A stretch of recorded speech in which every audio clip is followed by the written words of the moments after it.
When we first arrived in Japan, I tried to find ways for our children to interact with other kids, both to help them adapt to living in a new culture and to help myself to make mom friends. While it wasn't always easy for our children, we've seen God working in their hearts and bringing their faith to a greater maturity through the gift of cross-cultural friendship. Both Emma and David have been telling their best friends in Japan about Jesus, and some of these friends have had good questions and conversations that reveal God is sowing the seeds of the gospel in their hearts. When we struggled to find our children a way to help them learn Japanese, we began praying that the Lord would just send us somebody.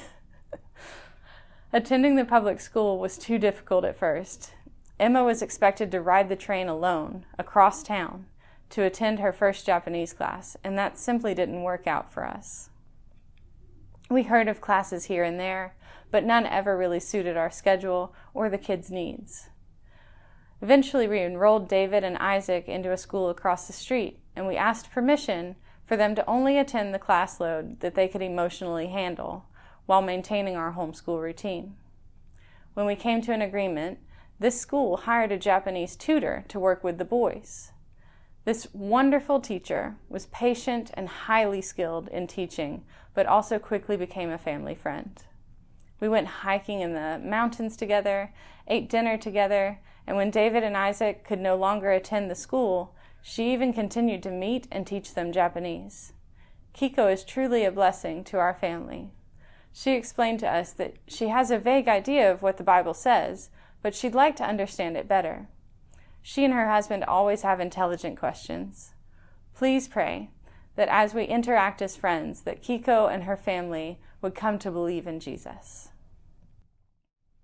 Josiah made a friend in the donut shop one day. It's so great how God brings friends into your life. In fact, every time we passed by the donut shop, Josiah would search around for his new friend. This little kid friendship turned into a mom friendship too, and we'd visit each other and chat over tea while our boys played trains and ran around the room.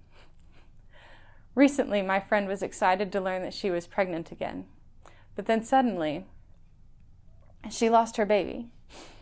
I shared with her that I understand the pain because I've also been through a miscarriage. I wish I could be there now to hug her and mourn with her.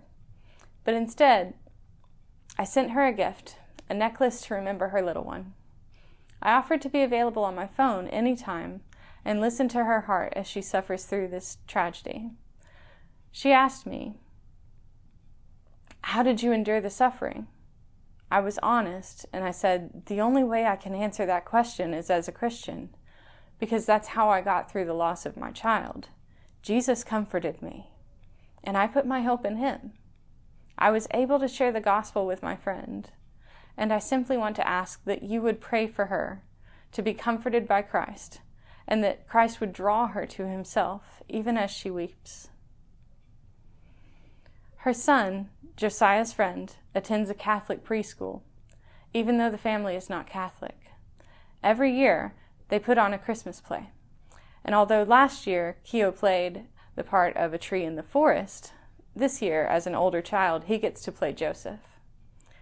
Please pray that this Christmas skit would not be merely a silly play, but that our friends would come to know and believe the real story and find comfort and salvation in Jesus.